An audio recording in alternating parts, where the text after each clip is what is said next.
Friends, जो प्रश्न है इसमें से लिखा है अंजलि अपने मोबाइल का रिचार्ज कराने के लिए 500 रुपये अमित से उधार लेती है, फिर इसके बाद 20% की दर से 2 वर्षों के लिए, ठीक है, तो उसका साधारण ब्याज क्या होगा ये आपको बताना है। तो ये बताने के लिए आपको वही फॉर्मूला अपनाना है। जो हेलो फ्रेंड्स, आपका स्वागत है आपके अपने यूट्यूब चैनल में।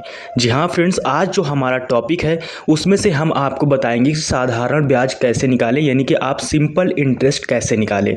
जी हाँ फ्रेंड्स, इस सिंपल इंटरेस्ट यानी कि ये जो साधारण ब्याज है इसमें से जो दिया गया हमारा है फॉर्मूला, हम पहले इसमें से फॉर्मूले के लिखेंगे। तो फॉर्मूले को यानी कि सिंपल इंटरेस्ट को पहले ब्रैकेट में क्या लिखेंगे, एस और आई, यानी कि सिंपल इंटरेस्ट। अब सिंपल इंटरेस्ट यानी कि हमें क्या निकालना है, साधारण ब्याज निकालना है। तो साधारण ब्याज निकालने का पहले सिंपल सा फॉर्मूला लिख देते हैं। तो सिंपल फॉर्मूला लिखने के लिए सबसे पहले हम क्या लिखेंगे, हम लिखेंगे यानी कि साधारण, फिर इसके बाद क्या लिखेंगे, ब्याज। साधारण ब्याज निकालने का फॉर्मूला क्या होगा, यानी कि मूलधन, फिर क्या होगा, मल्टीप्लाई दर, फिर इसके बाद मल्टीप्लाई समय, फिर इसके बाद बटे में हम क्या लिखेंगे, इसमें से 100 लिख देंगे। अब जैसे कि आपको कुछ फॉर्मूले मिलते होंगे जिसमें से क्या लिखा होता है, एस आई इक्वल यानी कि सिंपल इंटरेस्ट इक्वल मूलधन को क्या बोलते हैं, तो मूलधन को यानी कि पी से डिनोट करते हैं, यानी प्रिंसिपल, तो मूलधन। फिर इसके बाद दर को किससे डिनोट करते हैं, तो दर को जो हम बोलते हैं क्या बोलते हैं, आर बोलते हैं, यानी कि फिर रेट। फिर इसके बाद मल्टीप्लाई क्या आ जाएगा, समय को, यानी कि समय को टाइम, तो टाइम से डिनोट कर देते हैं, यानी कि पी आर टी बटे यानी कि 100। फिर कुछ बुक में आपको क्या लिखता हुआ मिलता है, यानी कि पी आर टी अपॉन 100, इसमें से मल्टीप्लाई है लेकिन वो आपको दिखता नहीं। अब इसी फॉर्मूले में से आपको कुछ क्वेश्चन मिलेंगे, तो उन क्वेश्चनों को करते हैं और उससे आपको पता चलेगा कि किस तरह हम साधारण ब्याज को निकाल देते हैं। फ्रेंड्स, जो इसमें से हमारा क्वेश्चन है इसमें से क्या दिया गया है, इसमें से जो हमारा प्रश्न दिया गया है 5000 रुपये का 20% की दर से 3 वर्ष का साधारण ब्याज ज्ञात कीजिए। यानी कि इसमें से 5000 रुपये हैं, तो 5000 रुपये क्या है, तो 5000 रुपये ये दोस्तों प्रिंसिपल है। तो हम सबसे पहले यानी प्रिंसिपल है तो इनको पहले लिख लेते हैं। तो प्रिंसिपल यानी कि जो हमारा पी है यानी पी, तो इसमें से क्या लिखेंगे, जैसे कि पी इक्वल क्या हो जाएगा, 5000 रुपये। पहले हम ऐसे करके लिख लेंगे ताकि आपको क्वेश्चन लगाने में कोई दिक्कत ना हो। फिर आर क्या है, आर है यानी आर इक्वल कितना हो जाएगा, आर इक्वल यानी कि 20% हो जाएगा, यानी कि दर हो जाएगा। टाइम कितना है, तो टाइम इक्वल कितना है, 3 ईयर्स। तो इसमें से अब क्या आपको निकालना, आपको एस आई फाइंड करना है। तो एस आई फाइंड करने के लिए यानी कि आपको साधारण ब्याज फाइंड करना है, ये हम लिख लिए। अब इसके बाद इसको हम फॉर्मूले में रख देंगे। तो हमारा फॉर्मूला क्या होता है, तो जैसे कि हमारा फॉर्मूला होता है इसी में हम फॉर्मूला लिखेंगे।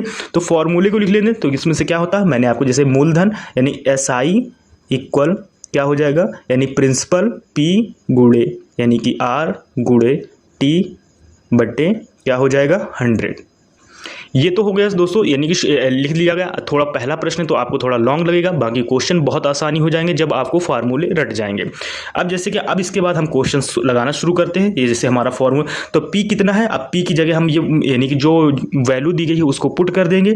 तो एस आई इक्वल जैसे हम लिखेंगे, यानी कि पेज को थोड़ा ऊपर कर लेते हैं। इसमें से क्या है, जैसे कि एस आई है यानी कि एस आई यानी कि सिंपल इंटरेस्ट या साधारण ब्याज इक्वल पी का मान कितना है आपको 5000 रुपये। तो पी का मान हम कितना लिखेंगे, 5000 रुपये। मल्टीप्लाई आपका दर कितना है, तो दर इसमें से जो फ्रेंड्स दिया गया है मल्टीप्लाई 20। फिर इसके बाद आपको कितना दिया गया है, यानी जो टाइम दिया गया 3 साल का दिया गया, यानी 3 ईयर्स। फिर आपको नीचे कितना लाना है, 100 यानी कि 100 में से। अब इसमें से देखो ये क्वेश्चन लिख गया, अब इसमें से काट दो जो कट रहा है, तो 1 0 तो ये कट गया, एक इससे कट गया, एक इससे कट गया, एक इससे कट गया, ठीक है। अब इसके बाद जो हमारा क्वेश्चन सॉल्व होगा नीचे आएंगे, यानी कि एस आई इक्वल क्या हो जाएगा। अब इसमें से जो वैल्यू दी गई है यानी कि 5000 रुपये में से अब कितना बचा था, 1 0 तो कट गया, इधर जो जितना बचा है पहले उतना लिख लेंगे, यानी कितना 500 मल्टीप्लाई 2 मल्टीप्लाई 3। फिर इसके बाद इसमें से क्या करेंगे, इसको सॉल्व करेंगे। अब इसको सॉल्व करने के बाद जैसे 2 का पहले 3 का मल्टीप्लाई 3 में कितना हो जाएगा, 3 दूना 6 हो जाएगा। अब 6 का मल्टीप्लाई किस में कर देंगे, 5 में डायरेक्ट कर देंगे, तो यानी कि 6 पंचे 30, तो 30 तो पूरा लिख लेंगे। फिर इसके बाद 2 0 हैं, ये 2 0 लिख देंगे। तो इसका कितना आंसर आ जाए, जो इसका साधारण ब्याज निकल के आएगा यानी कि एस आई निकल के आया है, वो हमारा कितना आया है, वो 3000 रुपये निकल के आया है। अब एक क्वेश्चन और करते हैं, फिर आपको एक थोड़ा बड़ा क्वेश्चन कराते हैं।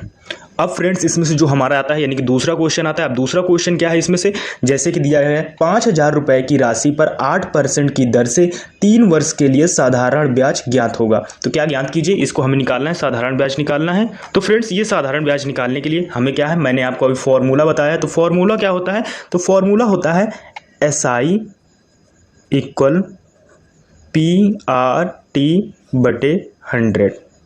ठीक है। अब जैसे कि हमें वैल्यू पहले फाइंड कर दे, तो हमने फॉर्मूला लिख लिया। वैल्यू क्या है, यानी P इक्वल लिख लेते हैं कितने, 5,000 रुपये। फिर इसके बाद क्या है, यानी कि जो R है, R दिया कितना 8%। फिर इसके बाद टाइम कितना है, तो टाइम है 3 ईयर्स। ठीक है। अब इसमें से आपको क्वेश्चन इस फॉर्मूले में रख देना है। तो इस फॉर्मूले में रखने के लिए फिर इसके बाद लिखेंगे, क्वेश्चन सॉल्व करेंगे। जैसे फॉर्मूले में रखा जाएगा जब प्रश्न, इसमें से आ जाएगा जैसे कि SI इक्वल कितना हो जाएगा, जैसे कि P का मान कितना है 5,000 रुपये, तो 5,000 रुपये पुट कर देंगे। वैल्यू जो है वो आप रख दीजिएगा। फिर इसके बाद कैलकुलेशन कर लीजिएगा। फिर इसके बाद क्या आ जाएगा, टाइम यानी कि 3 ईयर्स। फिर इसके बाद देखिए नीचे 100 कर देंगे। अब इसमें से कोई जीरो कट रहा है, एक जीरो ये कट गया, एक जीरो ये कट गया, एक जीरो ये कट गया, एक जीरो ये कट गया। तो अब SI इक्वल कितना हो जाएगा, अब देखो 8 त्रिक 24। ठीक है। तो 50 मल्टीप्लाई 24। ठीक है। अब इसको देखो, अब मल्टीप्लाई कर दो। अब इसमें से जैसे मल्टीप्लाई करेंगे, यानी कि 1 मिनट, ये SI है। ठीक है। अब इसको मल्टीप्लाई करेंगे, आगे कैलकुलेट करें। जैसे 5 का मल्टी 5 20। ठीक है। तो 20 में से जीरो और एक जीरो ऑलरेडी ये पहले से था, एक 20 का जीरो, एक ये जीरो। फिर इसके 5 का मल्टीप्लाई इसमें करेंगे, 5 दूना 10, 10 दो 12। ठीक है। ये 1200 हमारा क्या आ जाएगा, साधारण ब्याज यानी सिंपल इंटरेस्ट आ जाएगा। अब इसके बाद एक नेक्स्ट प्रश्न चलते हैं, यानी कि बड़े प्रश्न की तरफ। अब फ्रेंड्स ये हमारा लास्ट प्रश्न आता है, यानी कि हम आपको 3 क्वेश्चनों के माध्यम से हम आपको सिंपल इंटरेस्ट निकालना सिखाएंगे। तो इसमें फ्रेंड्स जो प्रश्न है, इसमें से लिखा है अंजलि अपने मोबाइल का रिचार्ज कराने के लिए 500 रुपये अमित से उधार लेती है।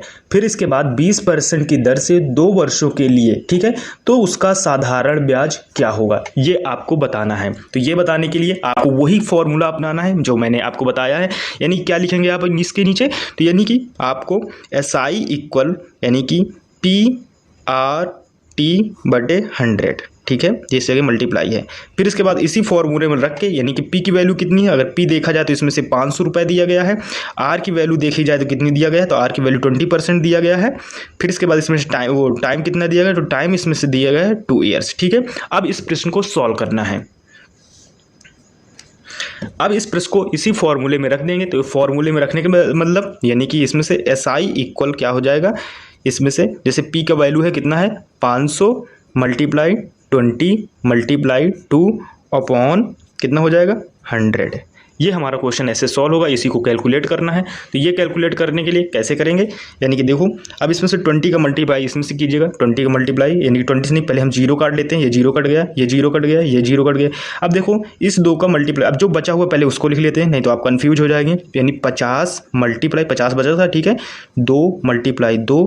फिर इसके बाद इसी को सॉल्व करना है। तो इसको सॉल्व करने के लिए 2 दूना 4 हो जाएगा, और 4 का मल्टीप्लाई 5 में तो कितना हो जाएगा 20 तो हो जाएगा सिंपल, और एक जीरो ये बचेगा तो कितना हो जाएगा 200। आपको 200 इसका साधारण ब्याज होगा जो ब्याज चुकाना पड़ेगा, यानी कि 500 तो पहले था, और फिर इसके बाद 200 रुपये ये ऐड हो जाएंगे, तो टोटल उसे कितने वापस यानी पैसे वापस करने पड़ेंगे, तो टोटल 700 रुपये। लेकिन हमसे क्या पूछा गया, हमसे सिर्फ साधारण ब्याज पूछा गया है। आई होप कि ये वीडियो आपको अच्छा लगा। अगर समझ में आया होगा टॉपिक साधारण ब्याज कैसे निकालते हैं, अगर वीडियो आपको अच्छा लगा तो प्लीज़ चैनल को लाइक शेयर सब्सक्राइब जरूर कीजिएगा। मिलते हैं नेक्स्ट वीडियो में, तब तक के लिए टेक केयर, बाय बाय।